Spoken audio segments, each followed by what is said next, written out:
اللہ پاک کی بارگاہ میں فیضان بند نہیں ہوتا، بلکہ وہ تو یہ فرماتا ہے جو میری طرف چل کر آتا ہے میری رحمت اس کی طرف دوڑ کر جاتی ہے۔ کوشش کرو نا، اللہ فرماتا ہے جو ہماری راہ میں کوشش کرتے والذین جاہدوا فینا لنہدینہم سبلنا، جو ہماری راہ میں کوشش کرتے ہیں ہم اس کے لیے رستے پیدا کر دیتے ہیں۔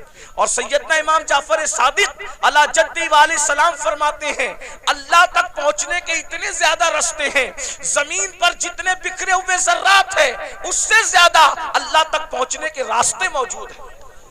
بے شک بے شک، زندہ باد۔ کوشش کرو اللہ تک پہنچنے کی، کوئی مشکل نہیں ہے، بلکہ اللہ تک پہنچنا بہت آسان ہے، ولایت کا نصاب بہت آسان ہے۔ بے شک تو حاتم اسم کے بارے میں علامہ جامی لکھتے ہیں، حاتم اسم، اسم عربی زبان میں بہرے کو کہتے ہیں، بہرا۔ انہوں نے اپنا لقب کیا رکھا تھا؟ حاتم بہرا۔ کوئی بہرا بھی ہو اس کو بہرا بولو تو برا لگتا ہے کہ نہیں لگتا؟ جی جی جی۔ لیکن حضرت حاتم بہرے نہیں تھے، اپنے آپ کو بہرا کہلواتے تھے۔ وجہ کتنی خوبصورت وجہ، اس کو سنو آپ کو مزہ آئے گا۔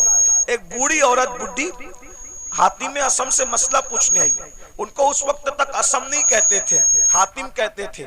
تو حضرت حاتم کے پاس مسئلہ پوچھنے آئی، اس کے پیٹ میں کچھ گڑبڑ تھی، تکلیف تھی، تو اب تکلیف کی وجہ سے اس کے پیٹ کی جو ہے وہ گیس خارج ہو رہی تھی۔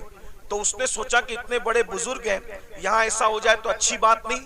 اتفاق سے اس نے بہت روکنے کی کوشش کی، مگر بڑھاپے میں انسان کے اعضاء کمزور ہو جاتے ہیں، بہت روکنے کی کوشش کی مگر روک نہیں پائی، اور حضرت حاتم اسم کے سامنے اس کی گیس خارج ہو گئی۔ گیس خارج ہو گئی تو ہوا بھی یعنی کہ آواز بھی نکلی، تو وہ شرما گئی وہ بوڑھی عورت، اتنے بڑے بزرگ کے سامنے یہ کیا ہو گیا حادثہ۔ تو حضرت حاتم نے سوچا کہ یہ شرما گئی، میرے نبی کی امت کی یہ عورت شرما گئی، تو آپ نے کان پہ ہاتھ رکھ کے کہا بڑی اماں ذرا زور سے بولو تم کیا کہنا چاہتی ہو۔ تو اس نے بولا، اس نے جب بولا تو آپ نے کہا ذرا اور زور سے بولو، تو اس نے پھر بولا اور ذرا زور سے بولو، اس نے اور زور سے بولا۔ اب وہ شرمندگی اس کی ختم ہو گئی اور وہ بڑھیا خوش ہو گئی کہ جو میرے منہ کی آواز نہیں سن سکتا وہ ہوا کی آواز کیسے سن سکتا ہے۔ اور آپ پوری زندگی بہرے بن کر کے گزارتے تھے۔ لوگوں نے پوچھا آپ بہرے نہیں ہو لیکن بہرے بن کے کیوں زندگی گزار رہے ہو؟ فرمایا مجھے بہرا کہلانا آسان ہے لیکن نبی کی امتی میں سے کسی کو شرمندہ کرنا مجھے پسند نہیں ہے۔ اللہ اکبر، اللہ کیا بات ہے حضرت۔ ایک عورت کی شرمندگی کے خاتمے کے لیے پوری زندگی بہرا بن کر کے گزار دیا، یہ حضرت حاتم اسم ہے۔ اور آج ہم لوگ نماز بھی پڑھ رہے ہیں، روزہ بھی رکھ رہے ہیں، تہجد بھی پڑھ رہے ہیں، لیکن لوگوں کے عیب بھی کھول رہے ہیں۔ تو آپ عیب کھول کے کیا ہے؟ ولی نہیں بن سکتے، اللہ کے دوست نہیں بن سکتے۔ اگر ولی بننا ہے لوگوں کے عیب پہ پردے ڈالنا سیکھو، شان ستاری کا مظہر بنو، کسی کے عیب نہ کھولو۔ آج کل تو ہم جہاں بیٹھتے ہیں عیب کھولتے ہیں۔ اللہ کے رسول علیہ السلام فرماتے ہیں تم جب تک لوگوں کے عیب کھولتے رہو گے، تم لوگوں کے عیب اپنی حیثیت کے مطابق کھولو گے، اللہ تمہارے عیب اپنی شان کے مطابق کھولے گا، اللہ تمہیں ذلیل کر دے گا۔ اور اگر تم نے لوگوں کے عیبوں پہ پردے ڈالے، تم لوگوں کے عیب پہ پردے ڈالو گے، اللہ تمہارے عیب پہ پردے ڈالے گا۔ آج مسلمان لوگوں کے عیب پہ پردے نہیں ڈالتے، بلکہ آج عورتیں مائیں اور بہنیں موجود ہیں، کسی کی بیٹی کو رشتہ ہو رہا ہے تو اس میں لوگ زیادہ تیل پانی ڈال کر کے وہ رشتہ توڑ دیتے ہیں، کسی کے بیٹے کا رشتہ ہو رہا ہے وہ رشتہ توڑ دیتے ہیں۔ عیب پہ پردے ڈالنے کی بجائے لوگ عیب جوئی کرتے ہیں۔ تو دو صفت، نمبر 2 صفت غفاری، غفار کہتے ہیں معاف کرنے والے کو۔ صفت غفاری کا مظہر ہوتا ہے، یعنی جو ولی ہوگا وہ اپنی ذات کے لیے کبھی جھگڑا نہیں کرے گا، ولی اپنی ذات کے لیے کبھی جھگڑا نہیں کرے گا، کیونکہ ذات کے لیے جھگڑا کرنا یہ کتوں کا کام ہے، ذات کے لیے جھگڑا کرنا کتوں کا کام ہے، اپنی ذات کے لیے ولی کبھی نہیں لڑتا۔ اب آپ سے پوچھتا ہوں آج ہم اپنی ذاتیات کے لیے کتنا لڑتے ہیں؟ کتنا لڑتے ہیں؟ بائک ٹکرا گئی جھگڑا ہو گیا، پانی مجھے پہلے نہیں دیا جھگڑا ہو گیا، شادی میں کھانا کھانے مجھے پہلے نہیں بٹھایا جھگڑا ہو گیا۔ بولو آج ہم اپنی ذات کے لیے لڑ رہے ہیں، اس کا مطلب ہم اللہ کے ولی کب بنیں گے؟ ذات کے لیے جو لڑے وہ کتے کی صفت رکھتا ہے، وہ ولی کی صفت نہیں رکھتا۔ اب آپ دیکھ لیجئے کتنے لوگ ہیں جو ذات کے لیے لڑتے پھرتے ہیں۔ اللہ اکبر۔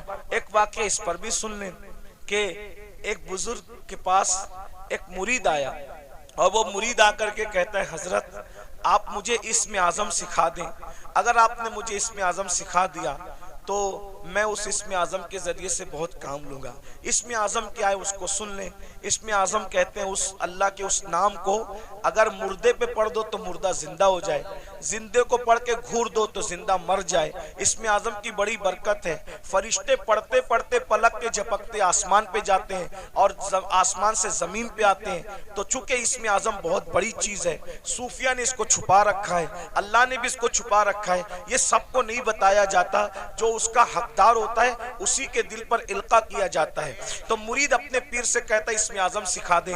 پیر صاحب واقعی پیر صاحب تھے، انہوں نے کہا بیٹا صبح سے شام تک تم بازار میں جا کر کے بیٹھو، انشاءاللہ شام کو دیکھیں گے تمہیں اسم اعظم سکھانا ہے کہ نہیں سکھانا ہے۔ وہ صبح سے شام تک بازار میں بیٹھے تو کیا دیکھا، بازار میں بہت کرپشن ہو رہا ہے، خوب ظلم ہو رہا ہے، کوئی کسی کا پرسان حال نہیں ہے، صبح سے لے کے شام تک ایک دوسرے پہ ظلم ہو رہا ہے۔ وہ بار بار ہاتھ مارتے تھے اپنی ران پر، مرشد نے اچھا نہیں کیا، پیر صاحب نے اچھا نہیں کیا، کاش کہ مجھے اسم اعظم سکھا دیتے تو ابھی یہ ظلم کرنے والوں کو گھور دیتا، مار ڈالتا، تباہ کر دیتا، برباد کر دیتا۔ صبح سے شام تک یہی ہوتا رہا، لیکن شام کے وقت جو ہے بہت خطرناک منظر دیکھا۔ منظر یہ دیکھا 80 سال کے ایک بڑے میاں، ایک بڈھا 80 سال کا، وہ اپنے سر پر لکڑیوں کا گٹا رکھ کر کے لایا جنگل سے، اور لا کر کے جیسے ہی کہا لکڑیاں لے لو بھائی، لکڑیاں لے لو۔ 80 سال کے بڑے میاں لکڑی بیچ رہے تھے، اتنے میں سپاہی آئے، آنے کے بعد چابک زمین پہ مارا، اے بڈھے اٹھا یہ لکڑی اور ہمارے گھر پہنچا، اور سن تجھے کوئی پیسے نہیں ملیں گے۔ یہ منظر دیکھ کر کے وہ مرید تو اور بہت غصے میں آیا، میرے پیر نے اچھا نہیں کیا، میرے پیر نے اچھا نہیں کیا، اگر مجھے اسم اعظم سکھا دیتے ان ظالم سپاہیوں کو ابھی مار ڈالتا، اسم اعظم پڑھ کے ابھی ان کے لیے بد دعا کرتا، ختم کر دیتا۔ وہ بڑے میاں 80 سال کے بڑے میاں ہانپتے کانپتے انہوں نے پھر لکڑی کا گٹھا اٹھایا سر پہ اور سپاہیوں کے پیچھے پیچھے چلے، یہ بھی پیچھے پیچھے چلا، لے جا کر کے گٹھا رکھ دیا۔ رکھنے کے بعد کہا اچھا اب میں چلوں، اور اس کے بعد وہ بڑے میاں بیچارے نہ پیسہ لیا۔ 80 سال کے بڈھے کو لکڑی کاٹنے میں کتنی تکلیف ہوئی ہوگی، کیسے اس نے محنت سے جمع کیا ہوگا، لیکن ہائے رے ظلم، اللہ اکبر، بہت لکڑی پہنچا کر کے بنا مزدوری لیے ہوئے، بنا رقم لیے ہوئے انہوں نے ٹرکا دیا، وہ چلے گئے۔ اور اس کے بعد یہ تو غصے میں کانپ رہا تھا، مرشد نے اچھا نہیں کیا، اگر ابھی مجھے اسم اعظم معلوم ہوتا ان ظالموں کو، ان گنڈوں کو اسم اعظم پڑھ کر کے قتل کر دیتا۔ جیسے مرشد کی خانقاہ میں پہنچے کہا حضرت آپ نے سکھا دیا ہوتا، بازار میں کیا گندگی ہے، کیا ظلم ہے، کیا زیادتی ہے۔ اور شام کا واقعہ تو بڑا بدترین ہے حضرت، بڑا عبرتناک ہے، پورا واقعہ اس 80 سال کے بڑے میاں کا بیان کیا۔ تو پیر صاحب سن کے ہنسنے لگے، حضرت میں 80 سال کے بڈھے پہ ظلم بیان کر رہا ہوں اور آپ ہنستے ہیں۔ فرمایا وہ جو 80 سال کا بڈھا تو جس کو کہہ رہا ہے وہ کون ہے تجھے معلوم ہے؟ نہیں معلوم ہے۔ کہا وہ اس شہر کا قطب ہے، قطب، وہ اس شہر کا قطب ہے، اور اسی نے مجھے اسم اعظم سکھایا ہے، اسی قطب نے مجھے اسم اعظم سکھایا ہے۔ وہ کہا حضرت جب اس کو اسم اعظم معلوم ہے تو وہ پڑھ کے ان کے لیے بد دعا کیوں نہیں کر دیتا؟ کہا بیٹا جب تک کہ صبر کرنے کا مادہ اس طرح پیدا نہیں ہوتا اللہ کسی کو اسم اعظم کی نعمت عطا نہیں کرتا۔ غور کیجئے، یہاں تو آج کوئی چھوٹا موٹا عامل بن جائے نا سما شبستان رضا پڑھ کے تو کہتا ہے کہ اگر تو نے میری بات نہیں مانی تو تیرا پیشاب بند کر دوں گا، میری بات نہیں مانی تو تیرا خاندان جو ہے وہ تباہ کر دوں گا۔ بھائیو یہ سب ان کے ہوتے ہیں جو خالی گھڑے ہوتے ہیں۔ یہ قطب لوگوں کو دیکھو، یہ ابدال لوگوں کو دیکھو، یہ ولی لوگوں کو دیکھو، اتنا ظلم سہ رہے ہیں مگر ذات کے لیے کبھی بدلہ نہیں لیتے۔ کیوں؟ اس لیے کہ ذات کے لیے لڑنا ولی کا کام نہیں ہوتا، ذات کے لیے لڑنا یہ تو کتوں کا کام ہوتا ہے۔ ولی وہ ہوتا ہے جو صفت غفاری کا مظہر ہوتا ہے، اپنے دشمنوں کو معاف کرتا ہے، اپنے مجرموں کو معاف کرتا ہے۔ اس پر ایک واقعہ یاد آ گیا، حالانکہ بات طویل ہو رہی ہے لیکن واقعہ یاد آ گیا، سن لیجئے۔ آج چھوٹی چھوٹی بات پر آپ لوگ ایک دوسرے پہ کیس کرتے ہو، کیا جواب دو گے اللہ کو؟ بکریوں کے تیرے آنگن میں میرے آنگن میں بکریوں پر اتنا بڑا جھگڑا ہوتا ہے کہ مرڈر ہو جاتا ہے، قتل ہو جاتا ہے، کہاں تک بات پہنچتی، بارات دیر سے آئی جلدی آئی اس پر جو ہے وہ شادیاں ٹوٹ جاتی ہیں، اتنا مہر ہے کہ اتنا مہر ہے اس پر شادیاں ٹوٹ جاتی ہیں۔ میرے بھائیوں سوچو، صبر نہیں ہمارے اندر، اور جب تک صبر نہیں ہوگا ہم اللہ والے نہیں بن سکتے۔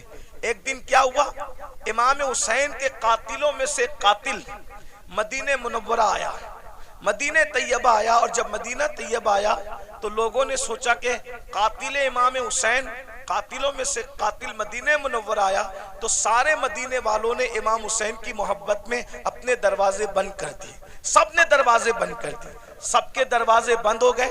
امام زین العابدین کا دروازہ ہمیشہ بند رہتا تھا، کسی سے ملتے نہیں تھے، لیکن جب ان کو کسی نے اطلاع دی، حضرت کربلا میں کا ایک شخص جو آپ کے بابا کا قاتل ہے وہ مدینہ منور آیا، اور سب نے اپنا دروازہ بند کر دیا، امام نے اپنا دروازہ کھول دیا، کہا اس کو بلا کر لاؤ۔ وہ آیا، امام نے دسترخوان بچھایا، اس کو کھانا کھلایا، پانی پلایا، اس نے کھایا بھی پیا بھی، اور کھانے اور پینے کے بعد کہا اے علی، امام زین العابدین کا اصلی نام علی ہے، کہا اے علی، شاید تم نے مجھے پہچانا نہیں، یا شاید تم مجھے بھول گئے۔ آپ نے فرمایا کیسے نہیں پہچانا؟ ارے یہ مدینے والے کیا کربلا میں تھے؟ کہا نہیں تھے۔ کہا جو کربلا میں نہیں تھے انہوں نے تجھے پہچان لیا، میں تو کربلا میں موجود تھا نا، میں تجھے کیسے نہیں پہچانوں گا؟ وہ تو ہی ظالم ہے نا، تیرے کہنے پہ میرے بابا کے جسم پہ گھوڑے دوڑائے گئے تھے، میرے ننھے سے بھائی کے حلق پر تیر چلایا گیا تھا، میری پھوپیاں، میری امیاں، میری بہنوں کے دوپٹے چھینے گئے تھے، تو ہی وہ ظالم ہے نا۔ اللہ اکبر۔ جب اس نے یہ سنا لرز گیا، ہاں میں وہ ہوں۔ آپ نے پہچانا کہاں؟ پہچاننے کے بعد بھی یہ سلوک کیا؟ تو امام زین العابدین نے فرمایا جو تو نے کیا وہ تیرے خون کی تاثیر تھی، جو میں نے کیا یہ میرے گھر کی روایت ہے۔ ہم آل محمد دشمنوں کے ساتھ ایسے ہی سلوک کرتے ہیں۔ اگر کربلا والوں سے محبت ہے، بتاؤ باپ کے دشمن کے ساتھ، باپ کے قاتل کے ساتھ امام زین العابدین نے کیا سلوک کیا، اور ہم اپنے سمدھیوں کے ساتھ کیا سلوک کرتے ہیں، اپنے بھائیوں کے ساتھ کیا سلوک کرتے ہیں، اپنے پڑوسیوں کے ساتھ کیا سلوک کرتے ہیں، اپنے رشتہ داروں کے ساتھ کیا سلوک کرتے ہیں۔ بھائی ایک منہ کسی کو اچھا نہیں کہتے، جبکہ اللہ کے رسول علیہ السلام نے فرمایا مسلمان وہ ہے جس کے ہاتھ سے اور اس کی زبان سے دوسرے مسلمان محفوظ رہے۔ آج نہ ہمارے ہاتھ سے کوئی محفوظ ہے، نہ ہماری زبان سے کوئی محفوظ ہے۔ جب بھی زبان کھولتے ہو تو ایسے تیر چلاتے ہو، نشتر لگاتے ہو لوگوں کے دل پر۔ یاد رکھنا تلواروں کے زخم تو بھر جاتے ہیں، زبان کے زخم بھرا نہیں کرتے۔ کیسا کلمہ پڑا ہے؟ نبی تو وہ مسلمان بنانے آئے تھے کہ جس کے ہاتھ سے، جس کی زبان سے دوسرے مسلمان محفوظ رہے۔ نہ آج ہمارے ہاتھ سے کوئی محفوظ ہے، نہ ہماری زبان سے کوئی محفوظ ہے۔ تو بتاؤ نبی والے مسلمان ہو یا اپنی طبیعت والے مسلمان ہو؟ بیوی کو ماں بہن کی گالی دے کر کے اس کا دل دکھاتے ہو؟ رسول اللہ تو فرما رہے مسلمان وہ ہے جس کی زبان سے کسی کو تکلیف نہیں پہنچتی، جو اپنی شریک حیات ہے، جو اپنی لائف کی پارٹنر کو ماں بہن کی گالی دے، وہ مسلمان کیسا ہوگا؟ رسول اللہ فرما رہے مسلمان۔ بس بات اتنی ہے، تقریریں بہت سن رہے ہو بھائی، مقرر لوگ بھی ماشاءاللہ ایسے ہو گئے الحمدللہ کہ ایک ڈھونڈو ہزار ملتے۔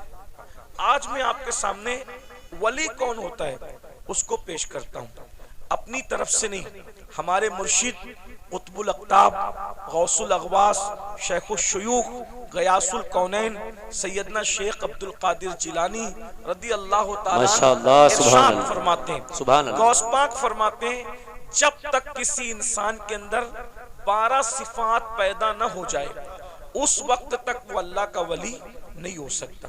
دیکھو میں جو عام طور پہ جو میں تقریر کرتا ہوں، آج اس طرح تقریر نہیں کر رہا ہوں، میں چاہتا ہوں کہ یہ جو نوجوان جو چہرے مجھے نظر آ رہے ہیں ان میں بہت زیادہ لوگ سنجیدہ ہیں۔ تو ہم لوگ کیا کرتے ہیں پتہ ہے؟ انسان دیکھ کر پوڑی باندھتے ہیں۔ سمجھ میں آتی ہے بات؟ یعنی جیسا مجمع ہوتا ہے اسی کے مطابق ہم چاہتے ہیں تقریر کریں۔ آپ لوگ شور نہیں کر رہے ہو نا تو ہم بھی شور نہیں کریں گے، آپ کو اچھے سے سنائیں گے، لیکن آپ غور کرنا اس پر۔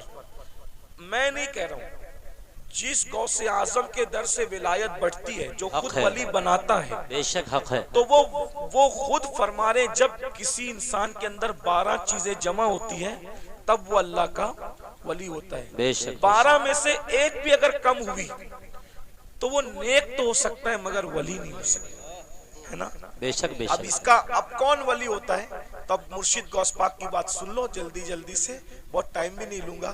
فرماتے ہیں ولی میں 2 صفات اللہ کی ہوتی ہے، یعنی وہ اللہ کی دو صفات کا مظہر ہوتا ہے، وہ رسول اللہ کی دو صفات کا مظہر ہوتا ہے، وہ صدیق اکبر کی دو صفات کا مظہر ہوتا ہے، وہ فاروق اعظم کی دو صفات کا مظہر ہوتا ہے، وہ عثمان غنی کی دو صفات کا مظہر ہوتا ہے، وہ مولا علی کی دو صفات کا مظہر ہوتا ہے، یعنی چاروں خلفاء کی دو دو صفات کتنی ہو گئی؟ 8۔ رسول اللہ کی دو صفات کتنی ہو گئی؟